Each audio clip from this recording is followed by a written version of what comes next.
ఒక అవినీతికి, అరాచకానికి, అన్యాయానికి, దౌర్జన్యానికి, దుర్మార్గానికి ప్యాంటు షర్టు వేస్తే ఆ వ్యక్తే జగన్మోహన్ రెడ్డి గారు అని చెప్తా ఉన్నాను నేను. ఎందుకు అంటే ఈయన ఒక పచ్చి మోసకారి. ఎలక్షన్ ముందు ఊరూరు తిరుగుతూ ఏం చెప్పారు? అక్క చెల్లెలకి మీ కన్నీళ్లు తుడవటానికి సంపూర్ణ మద్యపాన నిషేధం అని చెప్పారా లేదా అని అడుగుతా ఉన్నాను. చెప్పి ఉన్నాయి కనీసం ఉన్నట్టు ఉంచకుండా కొన్ని వందల కొత్త బ్రాండ్ల మద్యాన్ని ఒక పిచ్చి మందును తీసుకొచ్చి పేద ప్రజల రక్తాన్ని తాగారు అని నేను తెలియజేసుకుంటా ఉన్నాను. 60 రూపాయలు ఉండేటువంటి మందుని 200 రూపాయలు చేశారు. ఇది కొంతమంది మందు తాగేటువంటి వ్యక్తుల బలహీనతని ఆసరాగా చేసుకొని డబ్బు ఇచ్చినట్టే ఇచ్చి సాయంత్రం పూట ఈ డబ్బంతా మళ్ళీ వెనక్కి తీసుకువెళ్తున్నారు. తీసుకువెళ్లే వాటిలో 70% కమిషన్ తో జగన్మోహన్ రెడ్డి గారి ఇంటికి వెళ్తుంది ఈ డబ్బు అని మీ అందరికీ నేను తెలియజేసుకుంటా ఉన్నాను.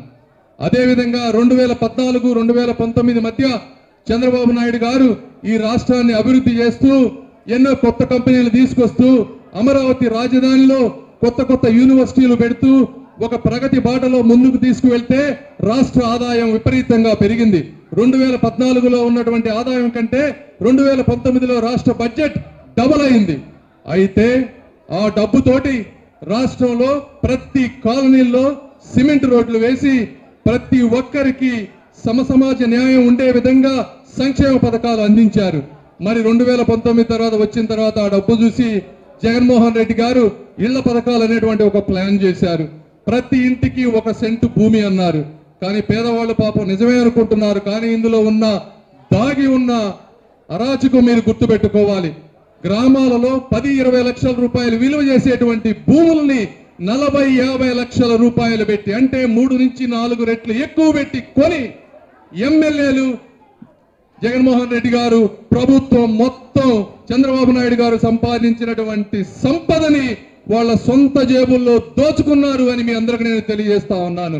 10 లక్షల భూమి నుంచి 1 సెంటు వస్తే అదే 20 లక్షల భూమి కనుక కొనకపోయి ఉంటే ప్రతి పేదవాడికి 2 నుంచి 3 సెంట్ల భూమి తెలుగుదేశం పార్టీ ఉండుంటే ఈ గత 5 సంవత్సరాల్లో ఇచ్చేవాళ్ళం అని మీ అందరికీ మేము తెలియజేసుకుంటా ఉన్నాం.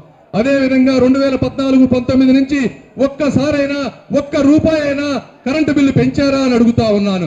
మరి లాస్ట్ 5 సంవత్సరాల్లో చూస్తే ఎన్నిసార్లు కరెంటు బిల్లు పెంచారో మీరు అర్థం చేసుకోవాలి. ఇచ్చినట్టే ఇచ్చి మొత్తం తీసుకుంటున్నారు. చివరికి పేదవాడికి మిగిలింది ఏంది అంటే కేవలం వీళ్ళు చెప్పేటువంటి కట్టు కథల తప్పి నిజమైన అభివృద్ధి ఎవరికి కలలేదు అని నేను చెప్తా ఉన్నాను. అదే విధంగా ఈరోజు పిల్లలు చూసుకుంటే వాళ్ళని గంజాయికి బానిసలుగా చేస్తా ఉన్నారు. ఇలాంటి ఎన్నో అరాచకాలు, నిత్యావసర ధరలు విపరీతంగా పెరిగిపోయినాయి. ఇన్ఫ్లేషన్, ద్రవ్యోల్బణం సంవత్సరానికి 5%. అంటే ఈ 5 సంవత్సరాల్లో పెరగాల్సినటువంటి వస్తువుల ధరలు 25% అయితే ఈ రోజు ఎంత పెరిగినాయో మీరు అందరూ అర్థం చేసుకోవాలి. 100% పెరిగింది, 200% పెరిగింది. పెట్రోల్, డీజిల్ ధరలు పక్క రాష్ట్రం, మా రాష్ట్రంలో తక్కువగా ఉన్నాయి అనేటువంటి బోర్డులు పెట్టేటువంటి పరిస్థితి తీసుకొచ్చారు. కాబట్టి మీరు అందరూ అర్థం చేసుకోండి.